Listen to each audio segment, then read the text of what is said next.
उसका इलाज है या नहीं है, क्योंकि इलाज तो अभी तक सर्दी जुकाम का भी नहीं है, सर्दी जुकाम की भी कोई वैक्सीन नहीं है। क्या हम उससे डरते हैं? नहीं डरते हैं। क्यों? क्योंकि ज्यादा लोग नहीं मरते हैं। तो सबसे पहले डेथ रेट कैलकुलेट करते हैं कि एग्जैक्टली कितना है। कितने टेस्ट हुए? 40 लाख टेस्ट हुए, उसमें से 2 लाख लोगों को हुआ, तो नियर अबाउट एवरेज कितनी आई? 5%। अगर यही हमने 4 करोड़ टेस्ट करे होते तो कितने डिटेक्ट हो गए होते? अब तक 20 लाख हो जाते। 40 करोड़ करे होते तो कितने हो जाते? 2 करोड़ हो जाते। टोटल अगर कर लिए होते हमने टेस्ट 130 करोड़ का, तो कितना नंबर निकल करके आ जाता? Near about 5 crore. इसका मतलब 5 करोड़ लोगों को या तो आज की डेट में है या हो चुका है। और एक और मजे की बात यह है कि कोरोना में ऐसा नहीं है कि जिसको भी होता है उन सबके सिम्टम्स आते हैं। 80% से ज्यादा जो केसेस होते हैं वो असिम्टोमेटिक होते हैं, उनमें कोई सिम्टम्स नहीं आते हैं। यानी अगर मुझे हो गया है और मैं ठीक भी हो गया हूं तो मुझे पता तक नहीं है। वो तब मुझे पता लगेगा अगर मैं अपने टेस्ट कराऊंगा, जिसको एंटीबॉडी टेस्ट बोलते हैं, और मेरी बॉडी में एंटीबॉडीज मिलेंगी, तब मैं कह सकता हूं कि हाँ मेरे को था और वो ठीक हो गया है। तो अभी अगर हम बेसिक सी कैलकुलेशन करें तो 5 करोड़ निकल करके आ रहा है नंबर। उसमें से डेथ कितनी हुई है? 5800। तो 5 करोड़ में से 5800 डेथ हुई है। पहले तो इसको कैलकुलेशन को हमको ठीक करना है। डेथ को अंडर रिपोर्ट करने का कोई तरीका नहीं है, बल्कि ओवर रिपोर्ट किया जा सकता है। ओवर रिपोर्ट कैसे? फॉर एग्जांपल आपकी बॉडी में टेस्ट हुआ, आपकी बॉडी में मिला कोरोना वायरस, लेकिन आपके अंदर पहले ही बहुत सारी प्रॉब्लम्स चली रही थी, तब भी आपकी किसी ना किसी वजह से डेथ होने ही वाली थी। बट क्योंकि ये कोरोना आया आपकी बॉडी में, इस वजह से आपकी डेथ हो गई, तो ये ट्रिगर कर गया। तो ये जो 5800 का नंबर है, ये इससे कम तो हो सकता है, इससे ज्यादा होने के चांसेस बहुत कम है। बट एक बार को हम मान लेते हैं कि इतना ही है नंबर, ना कम है ना ज्यादा है। तो कितनी परसेंटेज निकल करके आई? 5 करोड़ में से अगर 5800 डेथ्स हुई हैं तो क्या परसेंटेज निकल करके आई? Near about 0.01%। ये उससे बहुत कम है जितनी डेथ्स हमारे यहां पे होती हैं रोड एक्सीडेंट की वजह से। हर साल की अगर हम एक कैलकुलेशन देखें तो 1.5 लाख से ज्यादा डेथ हो जाती है इंडिया में रोड एक्सीडेंट्स की वजह से। हर 4 मिनट में एक डेथ होती है रोड एक्सीडेंट की वजह से। और अगर अभी आप देखोगे सड़कों पे एक बहुत ही फनी चीज नजर आ रही है। 2 व्हीलर पे जा रहे हैं, मास्क सबने लगाए हुए हैं, कभी भी नोट करना इस चीज को। हेलमेट नहीं पहने हुए, हेलमेट बहुत कम लोगों ने पहने हुए हैं। इससे हमको क्या समझ आ रहा है? क्या ये समझदारी है, बेवकूफी है? क्योंकि हेलमेट ना लगाने की वजह से उनके मरने के चांसेस उससे बहुत ज्यादा है, कई गुना ज्यादा है जितना कि कोरोना से मरने के उनके चांसेस है। तो ये डर है जो चारों तरफ फैल रहा है, और मीडिया डर को और बढ़ाता चला जा रहा है। और क्योंकि सही इंफॉर्मेशन किसी के भी पास में नहीं है, या सही कैलकुलेशन किसी के पास में नहीं है, ये जो अभी हम कर रहे हैं इसको मैथमेटिकल मॉडलिंग बोलते हैं। यानी एक डेटा को देख करके एक मॉडलिंग करी जाए और फिर समझा जाए कि एक्चुअल में जो सही डेटा है वो क्या है। ये नहीं कि लिमिटेड डेटा के बेस पे हम कोई भी कंक्लूजन ड्रॉ कर लें और उसके बेस पे डरते रहें। तो अगर इसका डेथ रेट 0.01% है तो हम सब इतना डर क्यों रहे हैं? क्या कुछ और है जिससे हमको डरना चाहिए, जिससे हम नहीं डर रहे हैं, जिसके बारे में कोई बात नहीं कर रहा है, जो इससे लाख गुना ज्यादा भयानक है? मतलब कोरोना से लाख गुना ज्यादा खतरनाक कुछ है जिससे हम नहीं डर रहे हैं और इससे हम डर रहे हैं। वो क्या है जिससे हमको डरना चाहिए? अनएम्प्लॉयमेंट। अभी पीछे कुछ आर्टिकल्स आए थे न्यूज़पेपर में जहां पे एक फिगर आई थी निकल करके, I am not too sure ये फिगर कितनी सही है कितनी नहीं है, जहां पे आया था कि 13 करोड़ लोग अनएम्प्लॉयड हो गए। इस फिगर से हमको डरना चाहिए। 13 करोड़ लोग अनएम्प्लॉयड होने का मतलब हम समझते हैं कि इसका मतलब क्या है?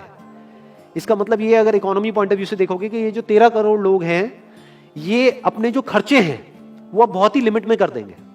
जिस बंदे की नौकरी चली गई है, क्या वो जाकर के मार्केट में नए कपड़े खरीदेगा?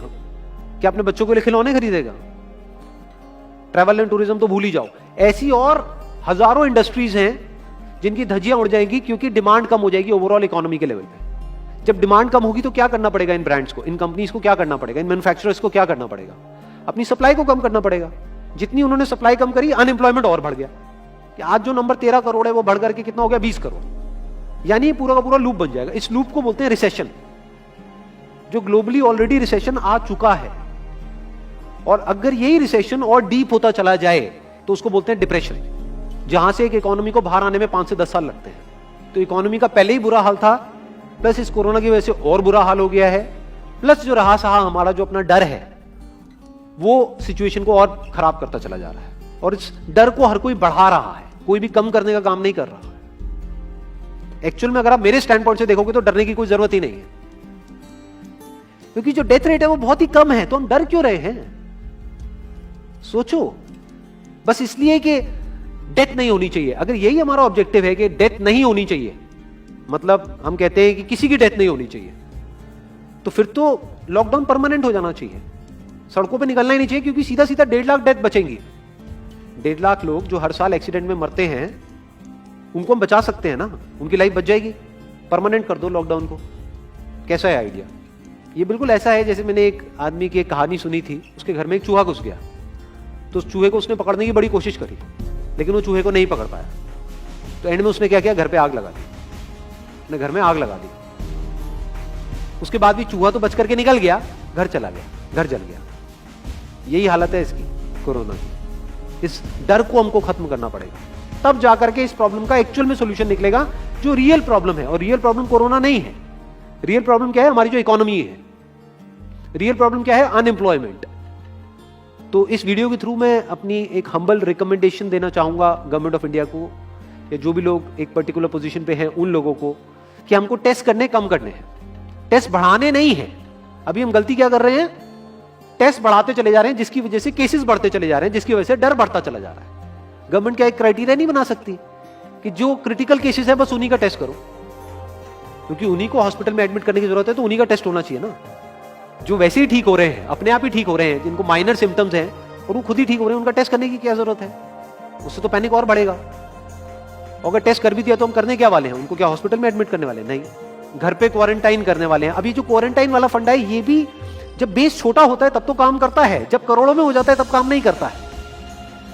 मैं अगर एग्जांपल से समझाने की कोशिश करूं, जो मेरी थॉट प्रोसेस है उसको, इमेजिन करो एक ऐसी सिचुएशन है कि हमें घर में है और चारों तरफ से बाढ़ आई हुई है, और ये जो घर है हमारा वो ऐसा है, इसको इमेजिन करो जहां पे हजारों दरवाजे हैं। तो हम क्या करें, इसमें से एक दरवाजे को पकड़ लें और उसी को पक्का करते चले जाए। ये है क्वारंटीन, और बाकी के हजारों खुले पड़े हैं। एक को हम पक्का करते चले जा रहे हैं, क्योंकि यहां से पानी अंदर नहीं आना चाहिए। इंडिया की पॉपुलेशन क्या है? 130 करोड़। टेस्ट कितने हुए हैं अभी तक? 40 लाख। डेली के कितने हो रहे हैं? 1 लाख। महीने के कितने हुए? 30 लाख। साल के कितने हुए? 3 करोड़ 60 लाख। तो यानी कि अगर हमको सबका टेस्ट करना है तो कितने साल लगेंगे? 36 साल। तो जब हमको दिख रहा है साफ साफ कि हम सबका टेस्ट कर ही नहीं सकते, तो हम टेस्ट क्यों बढ़ाते चले जा रहे हैं? या तो सबका टेस्ट करो और सब में से सबको देख करके सबको क्वारंटाइन कर दो। ये बिल्कुल ऐसा हुआ कि वो जो घर है जिसकी मैंने अभी बात करी, या तो उसको हर तरफ से सिक्योर करो कि अगर उसके 1000 दरवाजे हैं तो एक को बंद मत करो, सारे बंद कर दो। तब आप कह सकते हो कि यहां पानी अंदर नहीं आएगा, कि हमने 130 करोड़ लोगों का टेस्ट कर लिया है, उसमें से केसेस निकल गए हैं 6 करोड़, और 6 करोड़ को हमने क्वारंटीन कर दिया है। अब ये आगे नहीं फैलेगा, अब 6 करोड़ से 10 करोड़ पे नहीं जाएगा। बट हमने टेस्ट ही करे 40 लाख, जिसमें से केसेस आए 2 लाख। अगर इन 2 लाख को हमने क्वारंटीन कर भी दिया तो बाकी करोड़ों लोग तो बाहर घूम रहे हैं ना, तो उससे होगा क्या? तो अब हमको समझ जाना चाहिए कि इसको रोकने का कोई तरीका नहीं है। तो अब इसका प्रैक्टिकल सॉल्यूशन क्या है? गवर्नमेंट की तरफ से हमको सिर्फ ये इंफॉर्मेशन चाहिए कि भैया अभी कितने बेड्स ऑक्यूपाइड हैं आपके स्टेट में, और अभी कितने और आपने अरेंजमेंट कर रखा है, और कितने और कर सकते हो। अब वो बेड चाहे किसी हॉस्पिटल में हो, चाहे किसी होटल में हो। और प्लस ये इंफॉर्मेशन क्यों नहीं जा रही लोगों के पास में कि इतना डरने की जरूरत नहीं है जितना आप डर रहे हो।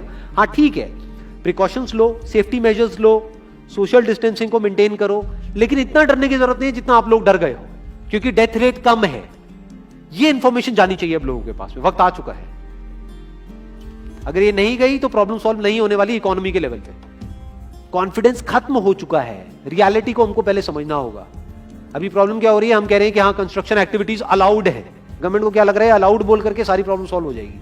अलाउड तो हो गई, बट मेरे जो फ्रेंड्स हैं जो कंस्ट्रक्शन इंडस्ट्री में हैं, वो बता रहे हैं कि लेबर ही नहीं है, लेबर सारी अपने गांव चली गई है। तो अब कौन कंस्ट्रक्शन करेगा वहां पे? अब ये लेबर चली तो गई है, इसको वापस कैसे बुलाओगे? मीडिया में अगर रोज ये दिखेगा कि केसेस बढ़ रहे हैं, केसेस बढ़ रहे हैं, केसेस बढ़ रहे हैं, वापस आएंगे वो लोग? 1 से लाख नहीं आएंगे। तो उनको मीडिया में क्या दिखना चाहिए, न्यूज में क्या दिखना चाहिए कि अब ये प्रॉब्लम सॉल्व हो रही है। तो लोगों के अंदर का डर निकलना चाहिए। यानी जो भी मैंने अभी तक कहा, अगर मैं उसको सम अप करूं तो वो क्या है प्रैक्टिकली, अगर पॉइंटर्स में सॉल्यूशन देखा जाए। नंबर 1 मोस्ट इंपॉर्टेंट, टेस्ट धीरे धीरे हमको कम करने हैं, बढ़ाने नहीं है। दिन के 1 लाख टेस्ट हो रहे हैं, मैं ये नहीं कह रहा कि एकदम से 10,000 कर दो, 1 लाख के 90,000 कर दो, एटलीस्ट बढ़ाओ मत। समझ गए? 1 लाख के 1.5 लाख टेस्ट मत करो दिन के, 2 लाख मत करो, क्योंकि तब भी 36 साल लगेंगे पूरा करने में। अगर आपने स्पीड डबल भी कर दी तब भी 18 साल लगेंगे। 18 साल तक तो पता नहीं ये बीमारी कहां होगी, किसी को याद तक नहीं होगा। तो करना क्या है गवर्नमेंट को, अगर थोड़ा सा सेंसिबली चले कि टेस्ट को धीरे धीरे कम करते चले, यानी 1 लाख से 90,000 कर दो, फिर कुछ दिन बाद 80,000 कर दो, फिर 70,000 कर दो। इसकी वजह से क्या होगा, मीडिया में केसेस कम होते हुए दिखेंगे, अखबारों में केसेस कम होते हुए दिखेंगे, हर जगह पे जहां पे अभी आ रहा है कि अभी तक की सबसे बड़ी फिगर, आज तक के सबसे ज्यादा केसेस, वो सब धीरे धीरे कम हो जाएंगे। कम मीडिया में पैनिक फैलेगा, कम पैनिक फैलेगा लोगों में, धीरे धीरे लोग बाहर निकलना शुरू होंगे, जो अभी नीड ऑफ द आवर है। धीरे धीरे लोग बाहर निकलेंगे, धीरे धीरे डिमांड बढ़ेगी, धीरे धीरे लोगों में कॉन्फिडेंस आएगा, धीरे धीरे लोग जो गांव चले गए हैं वो वापस आएंगे। एक्चुअल में काम शुरू होगा, ऑन पेपर नहीं कि काम शुरू हो गया है, एक्चुअल में लोगों का काम शुरू होगा, लोगों का काम शुरू होगा, इकोनॉमी शुरू होगी। बिल्कुल ऐसा है जैसे 2 महीने के लिए आप किसी गाड़ी को बंद करके कहीं पे रख दोगे रात में, तो क्या होगा, बैटरी डाउन हो जाएगी, उसको क्या करना पड़ेगा, उसको धक्का मारना पड़ेगा। तो अभी उस धक्के की जरूरत है, जंप स्टार्ट की जरूरत है। अब जो टाइम है वो डरने का नहीं है, इस डर को खत्म करने का है, क्योंकि कोरोना ने जितने लोगों को नहीं मारा, ये डर मारने वाला है असली। तो अब इस डर को खत्म करने का टाइम आ गया। अब हम सबको मिलकर के दिमाग ये लगाना है, ये नहीं कि डर को कैसे बढ़ाएं, बल्कि दिमाग ये लगाना है कि डर को कैसे कम करें या खत्म करें, और लोगों के कॉन्फिडेंस को कैसे वापस से लेकर के आए।